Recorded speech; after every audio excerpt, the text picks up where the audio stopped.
Nouveau concept vidéo sur la chaîne, les défis lecture. J'ai une grosse pile à lire et je veux la détruire. Donc cette idée m'est venue à l'esprit. Sur 7 jours, je définis un nombre de mangas que je dois essayer de lire. Au fur et à mesure de mes lectures, je vous fais un retour positif ou négatif sur chaque série. Et puis à la fin des 7 jours, on voit si j'ai réussi à tout lire. Alors pour ce premier défi lecture, j'ai mis la barre très haute. J'ai sélectionné 25 tomes que je vais essayer de lire en 7 jours. On va commencer par un comic. J'ai les 6 premiers tomes et l'intégrale de Nailbiter, un comic sur des tueurs en série. Ça a l'air d'être vraiment très stylé. J'ai aussi sélectionné un webtoon, les 5 premiers volumes de Omniscient Viewpoint, un des webtoons qui a une grosse cote. Du coup, j'ai envie de découvrir tout ça. Est-ce que ça vaut vraiment le coup? Et j'ai la presque intégrale en 14 volumes. Il me manque juste un tome du prequel de MHA. J'ai nommé Vigilante. Donc voilà, 25 tomes. Ce que je vais faire, c'est que je vais lire un tome de chaque série et puis je vous ferai un petit retour dessus. On est un peu plus tard dans la même journée. J'ai fini le premier volume des 3 séries que j'ai pour ce défi. Je les ai rangés du moins bon au meilleur et on va en discuter maintenant. Au niveau du rythme de lecture, je dois lire à peu près 4 volumes par jour. Du coup, j'en ai déjà lu 3. La journée n'est pas terminée. Je suis vraiment dans les temps. Alors, en dernière position, on va retrouver Vigilante, le spin-off de MHA. J'ai beaucoup aimé le fait qu'on voit des personnages principaux d'MHA dans ce spin-off. Alors là, dans cette histoire, on va suivre notre personnage principal qui s'appelle Koshi. Déjà, à la première lecture et même en regardant la couverture, je ne m'étais pas rendu compte qu'en fait, il porte un costume, un pull de All Might. Donc ça m'a fait rigoler quand je m'en suis rendu compte. Alors au niveau de l'histoire, là, on va suivre Koshi qui est un personnage avec un alter, un pouvoir, parce que c'est le nom qu'on les appelle dans MHA, les alters, un alter vraiment éclaté, où en fait il peut, s'il a 3 points de contact sur le sol, il peut glisser à la même vitesse qu'un vélo, donc un pouvoir assez nul entre guillemets. Et il va rencontrer 2 autres personnages qui ont chacun un qui n'a pas de pouvoir et l'autre qui a aussi un pouvoir un peu éclaté de pouvoir sauter. Et en fait, ils vont vouloir devenir un peu des héros sans avoir, parce que dans le monde de MHA, chaque héros a une licence pour pouvoir utiliser ses pouvoirs, son alter, contre des méchants. Et en fait, il va se trouver que nos 3 personnages principaux, ils n'ont pas de pouvoir, du coup ils vont le faire un peu version Batman. Moi ça m'a fait penser vraiment au Batman, où là, ces gens qui n'ont pas vraiment de pouvoir ou des trucs éclatés veulent quand même être des héros, protéger les innocents, et voilà, ils vont se battre un peu à la Batman. Donc voilà, un bon premier tome qui met les bases, c'est pas non plus exceptionnel, mais voilà, je suis curieux de voir la suite parce que grand fan des machas. En deuxième position, on va retrouver le manhwa Omniscient Reader Viewpoint, un nom vraiment à coucher dehors. Et dans ce manhwa, on va suivre notre personnage principal qui s'appelle Kim, qui vit une vie des plus banales, mais qui est fan d'un web roman dont il est le seul à lire. Et au moment où il finit le dernier chapitre, il faut savoir que lui, ça fait plus de 10 ans qu'il suit la série. Et au moment où elle se termine, c'est plus ou moins la fin du monde, il se passe des choses. Et il se rend compte que ce qui est en train de se passer, c'est le début du web roman qu'il était en train de lire. Et il va du coup essayer de survivre avec ses connaissances. À partir de là, le manhwa devient un mélange entre un jeu vidéo RPG où chaque personnage a des attributs en force ou en endurance, et un survival game où ils auront des épreuves avec un temps imparti. Si ils réussissent les épreuves, ils auront des pièces d'or. Ces pièces d'or pourront être utilisées pour acheter de nouvelles compétences, augmenter les compétences. Donc voilà, un mélange entre un jeu vidéo RPG et le survival game, parce que là, il y aura des épreuves où des gens vont mourir. Le truc que j'ai trouvé vraiment cool avec l'histoire, c'est que notre personnage principal, il a lu le web roman, mais il va se rendre compte qu'il connaît l'histoire par rapport au viewpoint du personnage principal. Et au tout début, il se retrouve dans le métro, il connaît l'histoire pour le wagon 47, qui est là où il a le personnage principal, mais lui il se retrouve dans le 46. Du coup, il connaît l'histoire globale, mais il y a quelques petites nuances qu'il ne connaît pas, et du coup, ça garde un peu le côté suspense. Il connaît aussi certains personnages qu'il rencontre au fur et à mesure, et il se rappelle, ah oui, ce personnage-là a un rôle important, du coup, il faut que je reste avec lui. Mais aussi, il va changer certaines choses parce qu'il y a des personnages principaux qui vont mourir de l'histoire de base, et on va se rendre compte, est-ce que ces morts-là vont changer l'histoire au final? On le verra avec la suite de cette lecture, mais franchement, pour un premier tome, ça perd pas de temps. Au bout de 2-3 pages, on est directement dans l'action, du coup, je suis curieux de voir la suite. Et en première position, on va retrouver le comic Nailbiter, et après la lecture du tome 1, je peux vous dire que ça, c'est vraiment ma cam. Nailbiter, ça va être une enquête policière sur une petite ville qui a donné naissance au plus grand nombre de serial killers. Et à partir de là, ça va être une enquête policière pour savoir est-ce qu'il y a une sorte de malédiction ou est-ce que c'est par pure coïncidence qu'il y a autant de serial killers dans ce petit village. Il y a aussi un peu ce délire qui est vraiment inspiré du film Le Silence des Agneaux, parce que on va suivre ce personnage aussi qui est un des serial killers mais qui n'a pas été inculpé, et il va plus ou moins commencer, en tout cas dans ce tome 1, à travailler avec la police pour les aider à savoir est-ce qu'il y a réellement quelque chose qui se cache derrière ou c'est par pure coïncidence. Au niveau des dessins, c'est vraiment très très bon, c'est noir et franchement, ça ne recule devant rien au niveau des graphismes, que ce soit le sang et sur les corps qui est découpé parce que oui, c'est une lecture pour des gens matures parce que là, il y aura des gens qui vont mourir, il y aura de la torture. Mais si vous êtes fan des films comme Le Silence des Agneaux, Bone Collector et tous ces un peu films politiques des années 90, Nailbiter pour le moment c'est vraiment incroyable et j'ai hâte de lire la suite. On est le matin, hier soir j'ai fini le tome 2 de Omniscient Reader Viewpoint, ça fait 4 tomes lus. Pour cette première journée, il faut vraiment que je garde ce rythme de lecture pour accomplir ce défi lecture. Et dans ce tome 2, on continue sur la lancée du tome 1, encore d'autres défis à accomplir. On se rend compte que notre personnage principal a vraiment un pouvoir qui est super cheaté. Ça rappelle Solo Leveling, sauf que dans Omniscient Reader Viewpoint, notre personnage principal, il est cheaté, mais il n'est pas cheaté à la baston. C'est juste ce côté où il est capable de lire les stats des autres personnages, le fait qu'ils connaissent l'histoire au global, la faiblesse de certains ennemis, le nom de certains personnages importants qu'il doit se méfier ou incorporer à son équipe. Et dans ce tome 2, on fait aussi la découverte d'une nouvelle capacité que notre personnage principal a, qui va être extrêmement cheaté. Et dans ce volume 2 aussi, on commence à voir de plus en plus d'incorporation, comme un peu dans les jeux vidéo, d'utilisation de leurs pièces, de faire des échanges. Et pour finir, on continue vraiment sur la vibe, un mélange entre un survival game et un jeu vidéo slash RPG. Donc voilà, à la fin de ce tome 2, il y a un gros nouveau challenge qui commence. J'ai hâte de voir la suite et on verra ce que ça donne. Pour cette deuxième journée, les objectifs de lecture sont le volume 2 et le volume 3 de Vigilante, le volume 3 de Omniscient Reader Viewpoint et le tome 2 de Nailbiter. Je ne sais pas ce que je vais faire, je ne sais pas si je fais un retour après chaque lecture ou si je fais une lecture globale, on verra ça. Le truc qui est bien, c'est qu'avec un temps aussi pourri, ça va pas être dur de réaliser mon défi manga, le temps parfait pour de la lecture.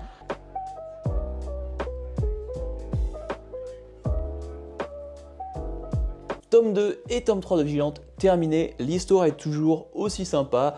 Dans le tome 2, on a une grosse révélation sur la backstory d'un des gros personnages de MHA que j'ai vraiment kiffé. J'espère que c'était pas la fin qu'on en verra plus, parce que voilà, c'était vraiment cool, j'aime beaucoup ce personnage. Et sinon, on suit toujours notre bande de héros hors la loi qui protègent leur quartier, c'est toujours sympa, c'est un peu épisodique. Ils vont défoncer un vilain, puis on va passer à l'autre vilain. Mais il y a quand même un début de fil rouge où il y a un vilain qui utilise une nouvelle drogue sur les vilains de bas étage qui ont vraiment un pouvoir, un alter pas ouf, et même sur les civils, cette drogue amplifie les alters. Et pour le moment, à la fin du tome 3, on n'a pas encore vraiment de grands méchants, à part cette personne qui utilise la drogue, mais voilà, ça manque de grands méchants, ça manque un peu d'intensité, parce que oui, au final, notre bande de héros hors la loi, ils ont un peu des alters qui sont éclatés au sol, du coup quand ils se battent contre des vilains, c'est pas non plus les combats du siècle. Donc voilà, ça manque un peu d'intensité. J'espère que dans le tome 4, on aura enfin le grand méchant et que les combats vont un peu monter en intensité. Après aussi, ce que j'ai aimé, c'est qu'à la fin du tome 2, il y a 2 petites histoires bonus qui parlent des grands héros de MHA comme All Might, etc. Et aussi comment certains personnages sont devenus professeurs dans l'Académie des héros. Donc j'ai trouvé les 2 petites histoires bonus vraiment sympas. Après ma lecture des 3 premiers tomes, c'est vrai que pour le moment, je suis pas encore convaincu. C'est sympa, mais sans plus. Je vais continuer la lecture parce que j'ai quasiment l'intégrale, comme ça je la lirai et puis je verrai si je la rebandrai. Mais c'est vrai que pour quelqu'un qui n'est pas fan ou qui n'a pas commencé MHA, je sais pas trop si ça va plaire à beaucoup de personnes parce que oui, c'est sympa, mais c'est pas non plus extraordinaire. Donc voilà, j'ai hâte de voir comment ça va continuer sur les prochains tomes. J'espère qu'à la fin du 14e tome que j'ai, je vais être convaincu, je vais dire ah, attends, franchement c'est trop bien, je compte les garder. Mais c'est vrai que pour le moment je suis pas trop convaincu. Maintenant on va continuer sur ma lecture du tome 2 de Nailbiter. J'ai fini mon objectif lecture pour la journée, j'ai lu le tome 2 de Nailbiter et le tome 3 de Omniscient Viewpoint. Alors sur le tome 2 de Nailbiter, on continue sur cette enquête policière, sur cette petite ville où il y a énormément de serial killers qui y sont nés et on essaie de savoir est-ce qu'il y a une raison réelle derrière ou c'est une sorte de malédiction. J'espère que ça partira pas trop dans le côté science-fiction supernatural parce que j'aimerais bien qu'il y ait une raison réelle derrière ça. Mais après si c'est un truc surnaturel mais que c'est bien fait, pourquoi pas, mais franchement toujours aussi bon si t'aimes les enquêtes policières et les tueurs en série, franchement tu vas kiffer avec des petites références aussi, pas au Seigneur des Anneaux, mais au Silence des Agneaux, franchement très très bon.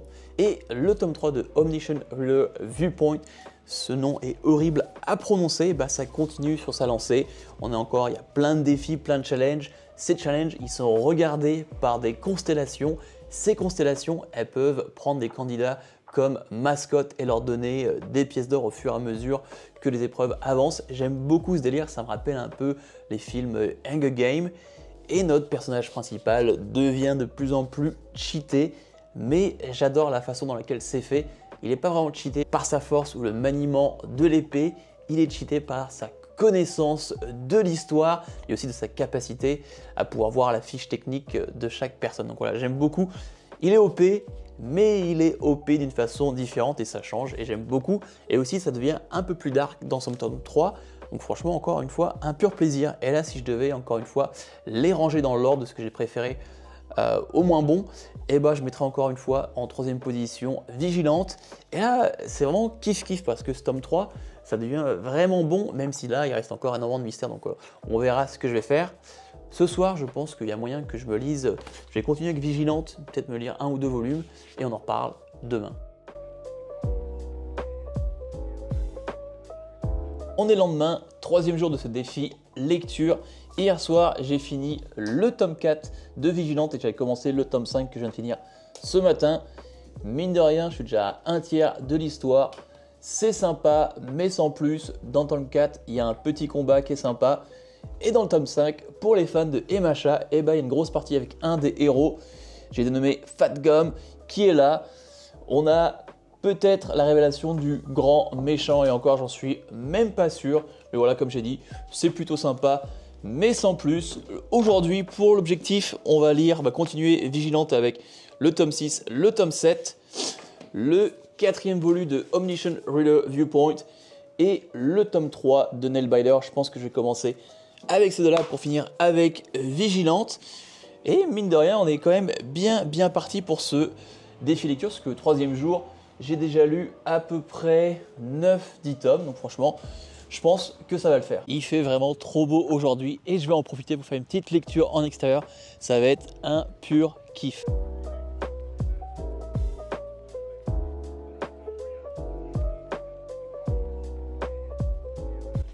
Je viens de finir ma lecture du tome 3 de Nailbiter et c'est toujours aussi bon, cette enquête policière sur des tueurs en série. Le petit truc que j'avais noté, j'avais peur que ça parte sur le côté un peu science-fiction et tout, et apparemment c'est pas le cas. Donc voilà, j'ai hâte de découvrir le fin mot de cette histoire. Et il n'y a pas à dire, mais j'adore les dessins, là cette première page, même si elle est un peu graphique, qu'est-ce qu'elle est belle. Et aussi il y a quelques mises en page qui sont vraiment sympas, comme celle-ci. C'est vraiment un pur kiff. Nailbiter, j'ai hâte de lire la suite. Je suis à la moitié de l'histoire avec ce tome 3. Et aussi j'ai fini la lecture du tome 4 de Omniscient Reader Viewpoint. Et aussi, c'est toujours aussi bon. Ça me rappelle vraiment, comment dire, Solo Leveling avec ce délire de capacité et de pouvoir à activer. Mais c'est toujours aussi bon. Encore une fois, on enchaîne tout ce qui est défi. Et il n'y a pas à dire, après 4 tomes, je suis toujours dans l'histoire. J'ai hâte de savoir la suite. Il me reste encore un tome à lire de cette série. Et je suis vraiment curieux. Maintenant, on va finir cette journée avec le tome 6 de Vigilante. 4e jour de mon défi lecture, ça aura été une journée spéciale Vigilante parce qu'entre hier soir et aujourd'hui, j'ai lu du tome 6 au tome 11 de Vigilante et il n'y a pas à dire, pour moi, la série elle brille quand elle parle des héros de l'histoire principale qui est Emacha, surtout au tome, je crois que c'est au tome 8 et 9. On a une grosse partie qui se focus sur la backstory, la jeunesse de Razorhead. Et moi, c'est un de mes personnages principaux que j'aime beaucoup. Donc, du coup, j'ai vraiment kiffé. Elle était vraiment très bonne, sa backstory. Et à partir de là, du tome 10 et tome 11, on a enfin le grand méchant et aussi une apparition d'un des grands méchants de l'histoire principale qui est Emacha. Et voilà, pour moi, je trouve que Vigilante, ça brille vraiment quand ça parle des héros de Emacha. On a des petits flashbacks, etc. Là, à partir de là, on a le grand méchant. Il y a un peu de la baston. C'est sympa. Mais sinon, pour moi, Vigilante, c'est vraiment un slice of life avec un peu d'humour et un tout petit peu de baston. Moi, ça me rappelle énormément quand il y avait la fête du lycée dans Emacha. Pour moi, Vigilante, c'est tout ça. Et des fois, on a quelques très bonnes histoires. Là, on a le combat final. On verra si c'est bon. De toute façon, là, il ne me reste plus que 3 tomes pour Vigilante. Il manquera le tome 15 pour la série complète. Et pour le reste des lectures, donc voilà, il me reste du coup 3 tomes pour Vigilante, il me reste 3 tomes pour Nailbiter et 1 pour The Omniscient Reader Viewpoint. Je pense qu'il y a moyen que demain ou après-demain, tout soit plié et que la vidéo elle sorte la semaine prochaine. 5e jour de mon défi lecture, voici ce qu'il me reste à lire pour le finir et je pense qu'aujourd'hui la tactique ça va être de finir Les Vigilantes vu qu'il me reste 3 tomes et c'est la lecture des 3 que j'ai la moins aimée. Je vais finir ça aujourd'hui et si je suis motivé, je vais lire le tome 5 de Omniscient Reader Viewpoint et aussi ça n'a rien à voir avec ce défi lecture mais hier j'ai commencé à lire une série sur l'application Manga Plus où tu peux lire des mangas gratuitement. Il y a des grosses séries comme Chainsaw Man, Kaiju, etc. Mais je suis tombé sur le manga qui s'appelle Centuria et même si je suis en plein défi lecture, hier soir j'ai lu les 27 premiers chapitres et j'ai vraiment surkiffé. Tu peux les lire complètement gratuitement les uns après les autres. Je crois qu'actuellement, il y en a une quarantaine de disponibles. Mais franchement, j'adore cette histoire et je vais sûrement en parler dans une prochaine vidéo. Mais avant ça, on va se finir Les Vigilantes. Ça y est, je viens de terminer ma lecture du tome 12, 13 et 14 de Vigilante. J'aime beaucoup les couvertures du tome 13 et 14. Et ça y est, j'ai fini Vigilante. Alors, qu'est-ce que j'en pense? Et bah, enfin, à la fin, on a l'intensité que je recherchais parce que dans MHA, les combats, l'intensité, c'est là où le manga brille, je trouve. Et là, ça manquait un peu de ça dans Vigilante. Et à la fin, on a enfin un très gros combat. Et notre personnage principal arrive à utiliser son alter qui est pas très ouf au début. Il arrive vraiment à l'utiliser et ça devient très bon. Mais à côté de ça, la lecture était sympa. Mais je pense que si tu n'es pas un fan de MHA ou que tu n'as pas lu MHA, cette série n'aura pas le même effet sur toi parce que là où la série brille, je trouve, c'est sur le côté backstory des héros principaux, que ce soit les gentils comme des méchants. Et si t'es pas un fan des MHA, ça n'aura pas le même effet parce que là c'est vraiment cool. Vu que j'ai pas terminé MHA mais que je l'ai lu, et bah je retrouve beaucoup de héros et de vilains et ça j'aime beaucoup. Mais pour quelqu'un qui est nouveau sur la série, je pense que ouais, ça va pas être très ouf parce qu'au final, Vigilante, et bah c'est plutôt un manga slice of life avec un peu d'humour et un tout petit peu de combat, mais juste à la fin du manga. Donc voilà, faut lire 11 tomes pour enfin arriver au combat terminal. Les flashbacks sont cool, toutes les backstories, surtout celle de Eraserhead au tome 8 et 9 est vraiment cool. Donc juste pour ça et pour le combat de fin et aussi comment la série se termine, je regrette pas ma lecture, mais je vais les revendre. 6e jour de mon défi lecture, hier soir j'ai fini le tome 5 de Omniscient Reader Viewpoint. Et encore une fois, on continue sur la même chose. Des challenges, là il y a une sorte de petite capture de drapeau, il y a eu des combats avec un gros boss. Ce tome 5, j'ai trouvé super long à la lecture parce qu'il est vachement verbeux. Et puis même, je sais pas, je pense que j'ai moins aimé ce tome 5. Je perds un peu la hype pour ce webtoon. Et là, après la lecture du tome 5, je sais pas si je vais continuer la série. Peut-être que je lirai le 6e et je me ferai mon opinion et peut-être que je revendrai la série. Mais c'est vrai que sur ce tome 5, je me suis un peu fait chier. Donc voilà, même s'il se passe beaucoup de choses, je sais pas, moi ça m'a pas tant plu que ça. Donc on verra si je continue ou pas la série. Et aujourd'hui, je les ai pas avec moi, je les ai là-bas, mais je vais finir les 3 volumes de Nailbiter et la série complète et on aura terminé ce petit défi lecture. Je viens juste de terminer les 3 derniers volumes de Nailbiter et en même temps mon défi lecture. J'ai lu 25 tomes en 6 jours et en plus de ça, j'ai même lu un truc comme 80 chapitres sur l'application Manga Plus. J'ai trouvé 3 pépites et on en parle dans la prochaine vidéo. Sinon, qu'est-ce que j'ai pensé de Nailbiter? Et bah franchement, c'est un très bon comic fini en 6 volumes sur des tueurs en série, une enquête policière de pourquoi il y a autant de tueurs en série qui viennent de cette petite ville au milieu de nulle part. Il y a aussi ce côté slasher. J'ai vraiment kiffé ma lecture, ça se lit très bien. Les dessins sont vraiment beaux, c'est gore, c'est trash. Il y a des rebondissements jusqu'à la fin. La fin m'a plu de pourquoi il y a autant de serial killers qui viennent de cette petite ville. Franchement, si vous aimez les enquêtes policières, les tueurs en série et les slashers, franchement c'est top. Et puis à la fin, il y a ces petites références aux slashers. C'est vraiment top. Voilà, complet en 6 volumes, c'est très bien. Voilà, c'est la fin de la vidéo. Dis-moi si ce concept de défi lecture t'a plu, dis-le moi dans les commentaires.